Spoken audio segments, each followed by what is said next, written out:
there are ways in which I would say that our water challenges that you've all been discussing are making our energy and climate challenges harder.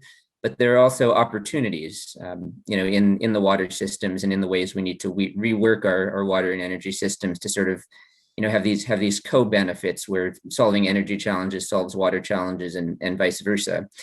I mean, the big issue that's happening right now that's being seen across the Western United States is that as there's less water coming down in the form of rain and snow and less water running into reservoirs, hydropower production is down. Hydroelectric power is one of the biggest sources of energy in California and in the West and in the country. It's 7% of U.S. power production, which is not insignificant. And that's power that is zero emitting, that doesn't contribute to climate change, and that is important for transitioning the grid off of fossil fuels, or at least seems to be playing that role right now. And hydropower production is way down. It's California just released data for 2020, even for last year before the drought got really, really bad over the last few months. In-state hydropower was down like 40 or 45% in California over the previous year. There's concerns about Lake Powell, one of the two biggest reservoirs in the West, behind Glen Canyon Dam, potentially not being able to generate any hydroelectric power in the next few years if reservoir levels fall far enough. Lake Oroville, one of the biggest reservoirs in California, is at risk of just shutting down hydro production, in the next month or two, considering how bad things are. So these are real serious issues. At the same time, opportunities. I mean, I've read about utility companies and agencies that have actually done an interesting job of sort of timing the releases of water from reservoirs to sort of coincide with when the grid is most stressed and in need of power. So as we get more and more solar power on the grid, in particular, one of the big challenges with keeping the lights on, especially in California right now, which is kind of ahead of the game on this, is, how do you keep the lights on after sundown? And thus far, that's been mostly firing up natural gas plants, which contribute to climate change, contribute to air pollution.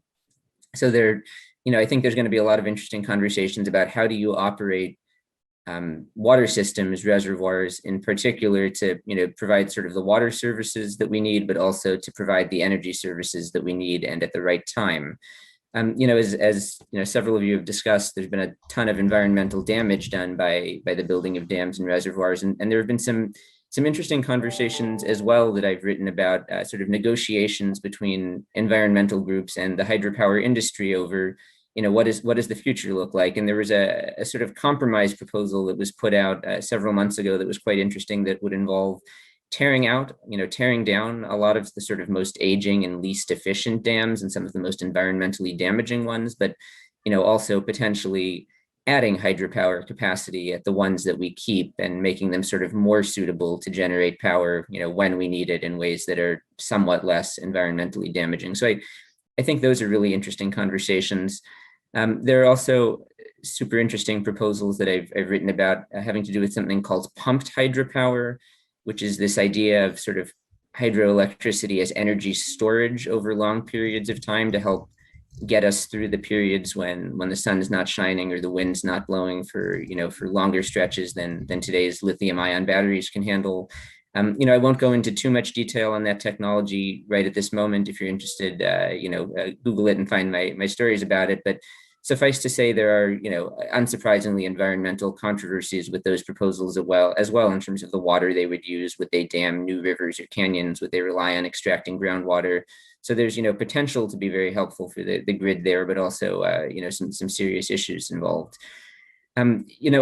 Another sort of potential solution here between water and energy that I think is really interesting is farmland.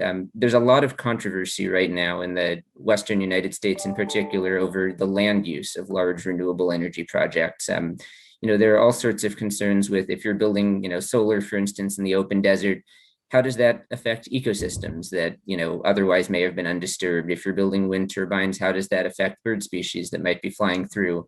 And one of the most interesting strategies that I've seen for dealing with that is, well, there's all this farmland in California, and we know we have water problems. We know have insufficient supplies to serve the amount of farmland we have now. And And in fact, groundwater is, a critical component of this as surface water supplies have dried up. Increasingly, agricultural irrigators in California are pumping more and more water from beneath the ground, and that's, completely unsustainable. And there are state laws dealing with trying to draw that down and stop that overpumping.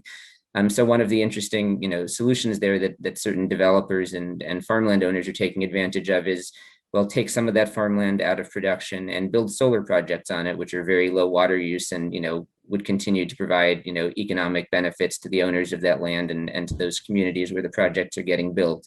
So that's, has its own challenges, but is something that is happening in a number of places. And one more idea I'll raise here is that there's a pretty good amount of research looking at ways that saving water also saves energy.